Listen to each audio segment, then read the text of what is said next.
ମିଠା 10 ଟଙ୍କିଆ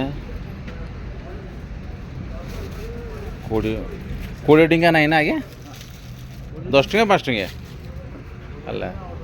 10 ଟଙ୍କିଆ 5 ଟଙ୍କିଆ ମିଠା ଏଠି ଦେଖ ଏ ଭାଇନାଙ୍କ ଦୋକାନରେ ଆଉ ତମେ ଯେଉଁ ମିଠା ଆଣିଥିଲ ସେଠୁ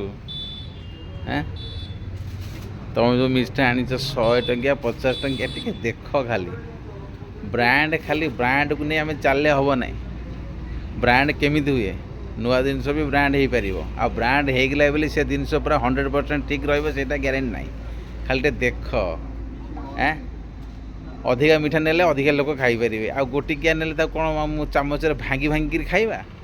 ଫାଳ କରି ଆକୁ ଟିକେ ତାକୁ ଟିକେ ସମସ୍ତେ ପରିବାରରେ ସମସ୍ତେ ଟିକେ ଟିକେ ଭୋଗ ଭଳିଆ ଦେଖେ ଦେଖ ଏଇଠି ଛେନା ଗଜା ଅଛି ଛେନା ଗଜା ଭାଇନା କେତେ ସେ ବି ସେଇଆ କେତେ ରିଜନେବୁଲ୍ ପ୍ରାଇସ୍ରେ ମିଠା ଅଛି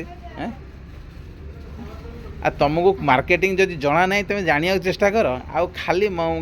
ଇଏ କଲେ କ'ଣ ହେବ ଏ କେତେ ସୁନ୍ଦର ଭାବରେ ମିଠା ଇଏ ହେଉଛି 5 ଟଙ୍କିଆ 10 ଟଙ୍କିଆ ମିଠା 5 ଟଙ୍କିଆ 10 ଟଙ୍କିଆ ମିଠା କେମିତି ଥୁଆ ହେଇଛି କେତେ ସୁନ୍ଦର ହେବ ଖାଇବାକୁ ମିଠା ଖାଅ ଆଉ ତୁମେ ଖାଲି କୁଲୁକୁଲୁ ହେଇକିରି 100 ଟଙ୍କିଆ 50 ଟଙ୍କିଆ ବିକଳା କର ମିଠା ଧରିକିରି ଖାଲି ବ୍ରାଣ୍ଡ ଧରି ତୁମେ ଚାଲପୁରରେ ଖାଲି ନାଁ ଖୋଲି ଚାଲିଛ ନୂଆ ଦୋକାନୀ ଆଉ ବ୍ରାଣ୍ଡ କରିବନି ନୂଆ ଜିନିଷ ହଉ ୟାକୁ ଟିକେ ଭଲକିରି ଦେଖିବ ଆଉ ମାର୍କେଟିଂ କରିବ ହଉ ଏ ଦେଖ ସବୁ କେମିତି ସବୁ ବନ୍ଧା ହେଇକି ଥୁଆ ହେଇଛି ମିଠା ସବୁ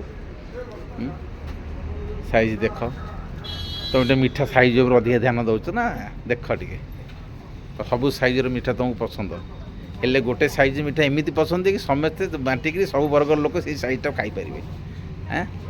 ତୁମର ଖାଲି ସବୁବେଳେ ବଡ଼ ସାଇଜ୍ ଉପରେ ମିଠା ଉପରେ ତୁମ ନଜର ଅଧିକା ପଇସା ଦେବା ବଡ଼ ସାଇଜ୍ ମିଠା ଖାଇବା ହେଲା ଛୋଟ ସାଇଜ୍ ମିଠା ଉପରେ ତୁମର ପସନ୍ଦ ନାହିଁ ଏ ଦେଖ ଭାଇନା ଏ 10 ଟଙ୍କା 20 ଟଙ୍କା ନା ଆଚ୍ଛା ହଉ 100 ଟଙ୍କାରେ 12ଟା ଭାଇନା କହୁଛନ୍ତି 100 ଟଙ୍କାରେ 12ଟା ମିଠା ହେଲା 5 ଟଙ୍କା ପିସ୍ ଯେଉଁଟା 100 ଟଙ୍କାରେ 25ଟା ଆଜ୍ଞା ହଉ ଠିକ୍ ଅଛି ଭାଇନା ଆମକୁ ମିଠା 2-3ଟା ଖଣ୍ଡେ ଦିଅନ୍ତୁ ଆମେ ଟେଷ୍ଟ କରିବା ଯଦି ଭଲ ଲାଗିଲା ତାହେଲେ କିଛି ମିଠା ସାଙ୍ଗରେ ନେବା ଆଉ ଆମ ବନ୍ଧୁମାନଙ୍କୁ ଭାଇମାନଙ୍କୁ ଖୁଆଇବା ଆଉ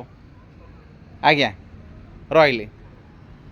good bye happy Sunday have a nice day